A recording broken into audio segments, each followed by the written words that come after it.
Alors aujourd'hui, on va parler du pervers narcissique et on va comprendre ce que c'est qu'un PN, ok? Alors à la fin de cette vidéo, tu vas trouver des solutions pour t'aider à sortir de cette situation, mais il est très important que tu écoutes cette vidéo jusqu'au bout parce que ça va te permettre de comprendre les étapes et tout le process, ok? Alors, dans un premier temps, on va définir ce que c'est qu'un pervers narcissique parce qu'il y a trop de personnes qui utilisent en fait ce terme à tort et à travers pour par exemple insulter leur conjoint de pervers narcissique. Et je voudrais dire ici que la perversion narcissique, c'est un trouble psychologique, ok? Ce n'est pas une insulte et ce n'est pas non plus un trait de caractère. Voilà, alors on va scinder justement cette vidéo en deux pour que tout le monde comprenne bien de quoi il s'agit. On va d'abord voir ce que c'est que le comportement pervers et puis on va vraiment parler du caractère et du comportement du pervers narcissique. Alors, je l'ai dit tout à l'heure, on va reprendre ce que c'est qu'un comportement pervers. Alors, il faut comprendre que le comportement pervers est réactionnel à une situation de mal-être, d'accord? En gros, ça veut dire que si un couple a des problèmes au sein de sa relation, il se peut qu'il adopte justement un comportement toxique pour l'autre de façon à le blesser et à lui faire du mal, d'accord? Alors évidemment, ça ne justifie pas son comportement, mais c'est comme ça que ça se passe en réalité, d'accord?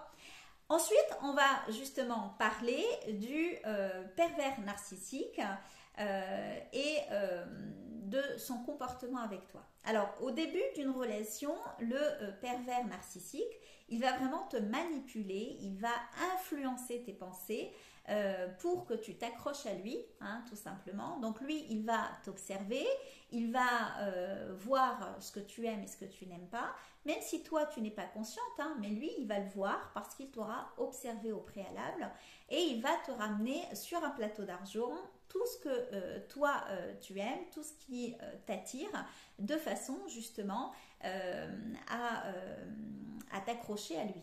Okay?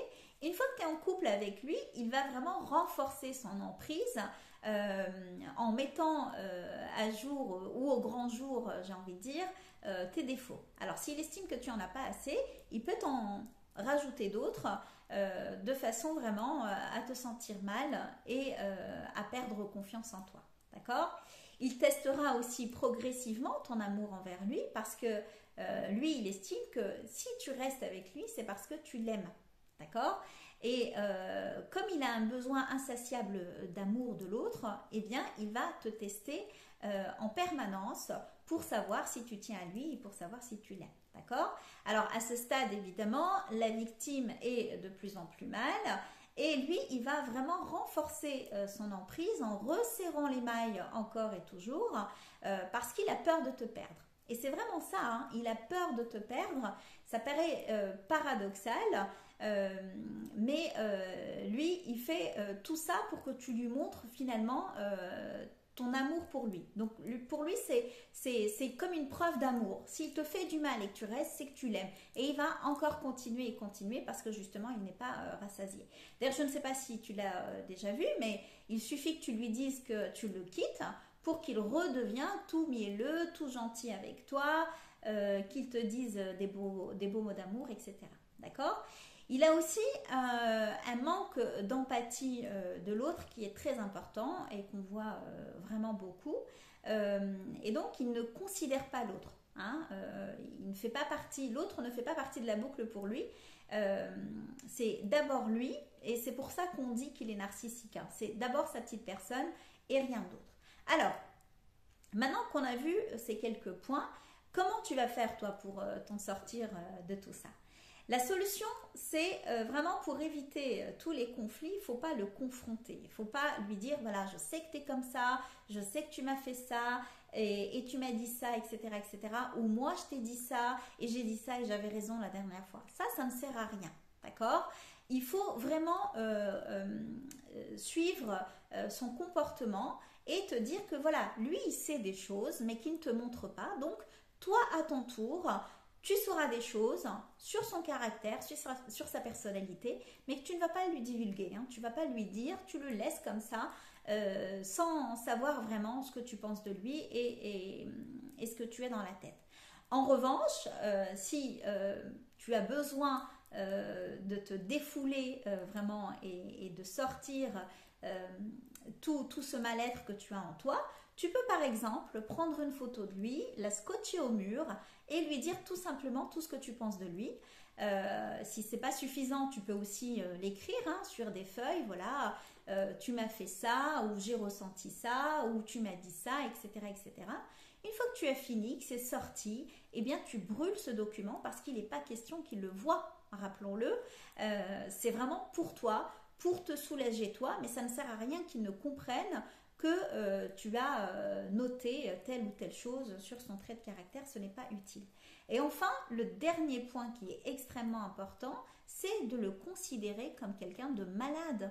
Tout simplement, à partir du moment où tu le considères comme quelqu'un de malade, eh ben, il ne va plus t'atteindre parce que tu ne vas pas plus prendre en tout cas les choses pour toi-même. D'accord? Tu vas savoir que c'est quelqu'un qui n'est pas bien dans sa tête et donc tu n'as rien à te reprocher et que finalement il peut dire ce qu'il veut, ce n'est pas une réalité et ce n'est pas une vérité en soi. D'accord?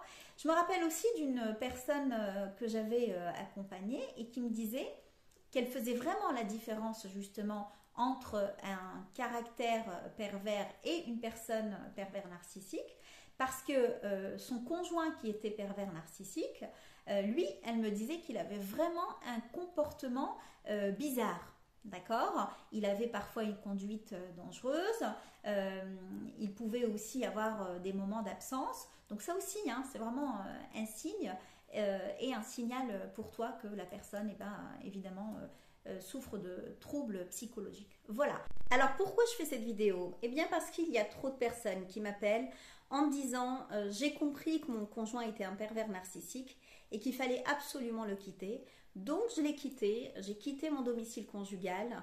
Je suis actuellement dans une situation difficile parce que je suis hébergée tantôt par la famille, tantôt par des amis. Je n'ai parfois plus le droit de voir mes enfants. Et donc ces personnes se retrouvent vraiment dans une situation encore plus difficile que celle où elle était. Et donc justement, cette vidéo va te permettre d'appliquer ces petites astuces que je t'ai partagées pour vivre un petit peu mieux au quotidien et puis pour pouvoir aussi te retourner de façon à être autonome, peut-être chercher un travail, peut-être chercher un logement et quitter cette relation vraiment la tête haute. Voilà, j'espère encore une fois que ma vidéo t'aura aidé. Je t'invite comme d'habitude à t'abonner et à liker cette vidéo pour que je puisse partager encore plus de contenu avec toi. À très bientôt.